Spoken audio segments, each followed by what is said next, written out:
શ્રી ગણેશાય નમઃ. આપ સર્વેનો ધાર્મિક વર્લ્ડમાં હાર્દિક સ્વાગત છે. મિત્રો, સાકરિયા સોમવારનો વ્રત શ્રાવણ માસના પ્રથમ સોમવારથી કરવામાં આવે છે. આ વ્રત ઘણું કઠણ હોય છે.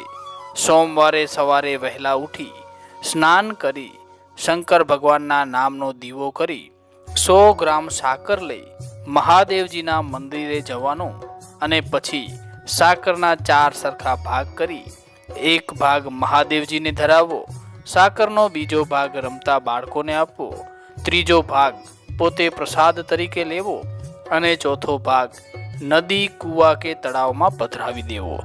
આખો દિવસ નકોરડો ઉપવાસ કરવો. પછી સાકરિયા સોમવારની વાર્તા સાંભળવી. જે સાકરિયા સોમવારની વાર્તા આ મુજબ છે. ત્રંબાવટી નામની નગરીમાં એક બ્રાહ્મણ રહેતો હતો. આ બ્રાહ્મણને આખા શરીરે કોઢ નીકળેલો, એટલે તેને કોઈ કન્યા આપતું નહીં. તેને કોઢ મટાડવા માટે ઘણા પ્રયત્નો કર્યા, પણ બધા નિષ્ફળ રહ્યા. તેણે કોઢ મટાડવા માટે એક મહાત્માને પૂછતા તેમણે કહ્યું, તું 16 સોમવારનું વ્રત કર તો તારો કોઢ મટી જશે. બ્રાહ્મણે 16 સોમવારનું વ્રત કર્યું એટલે તેનો કોઢ મટી ગયો અને તેની કાયા કંચન જેવી થઈ ગઈ. તેના લગ્ન પણ થઈ ગયા. તે પોતાની પત્ની સાથે આનંદમાં રહેવા લાગ્યો.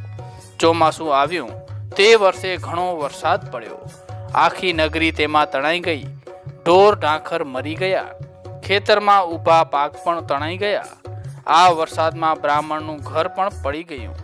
વરસાદ સતત 1 અઠવાડિયા સુધી પડતો રહ્યો. બધા નિરાધાર બની ગયા.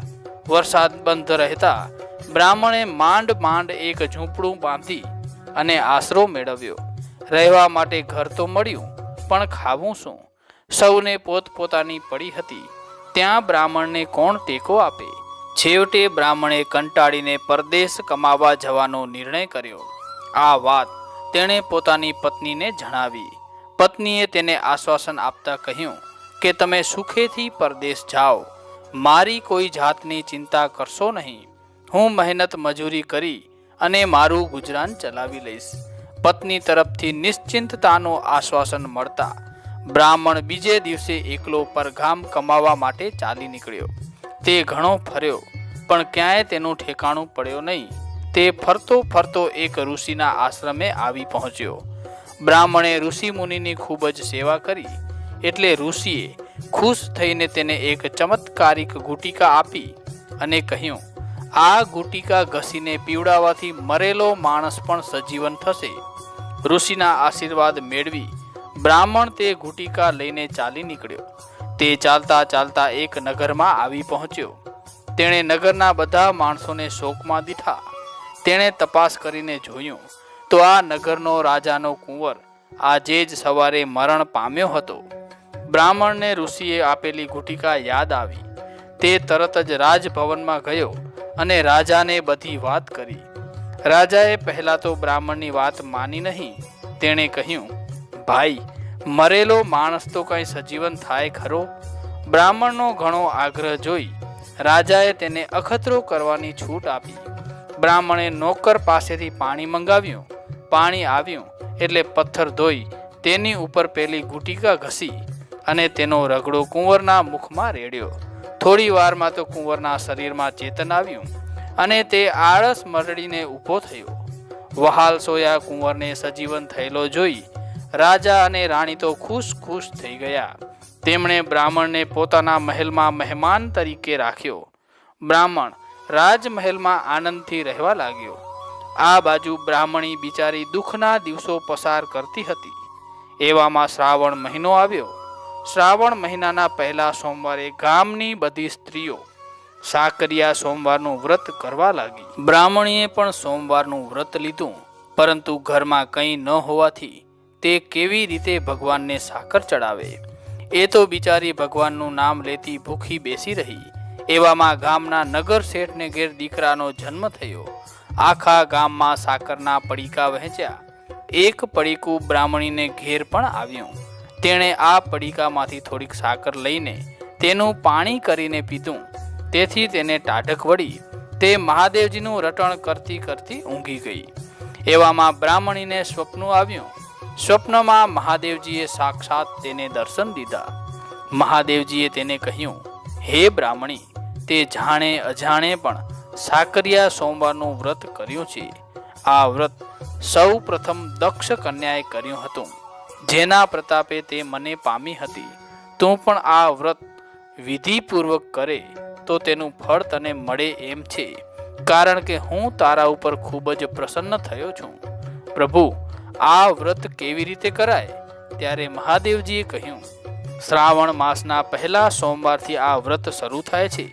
સોમવારે વહેલા ઉઠી નાહી ધોઈ શંકર ભગવાનના નામનો દીવો કરવો. ત્યાર પછી 100 ગ્રામ સાકર લઈ મહાદેવજીના મંદિરે જવું. ત્યાં જઈ સાકરના 4 સરખા ભાગ કરી એક ભાગ મહાદેવજીને ચડાવવો, બીજો ભાગ રમતા બાળકોને આપવો, ત્રીજો ભાગ પ્રસાદ તરીકે પોતે રાખવો અને ચોથો ભાગ નદી કે તળાવમાં પધરાવી દેવો. તે દિવસે નકોરડો ઉપવાસ કરવો. પ્રસાદ તરીકે રાખેલ ભાગની સાકરનું પાણી કરી તરસ લાગે ત્યારે પીવું. એ દિવસે સાકરિયા સોમવારની વાર્તા સાંભળવી અને સાંભળતી વખતે જય મહાદેવજી એમ હુંકારો દેવાનો.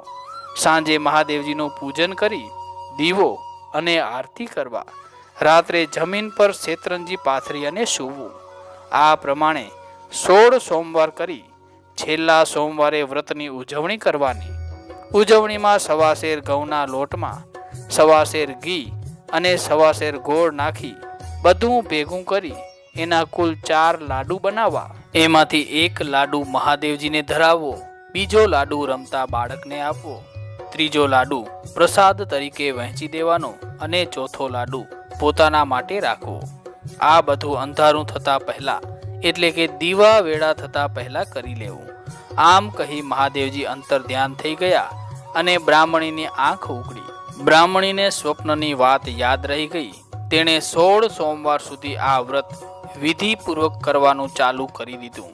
એટલે તે મનમાં ને મનમાં ચિંતા કરવા લાગી કે વ્રત તો શરૂ કર્યું, પણ તેને ઉજવીશ કેવી રીતે? પૈસા વગર શું કરીશ? આ બાજુ મહાદેવજીએ બ્રાહ્મણને સ્વપ્નમાં દર્શન દીધા અને પોતાના ઘેર પાછા ફરવાનું કહ્યું.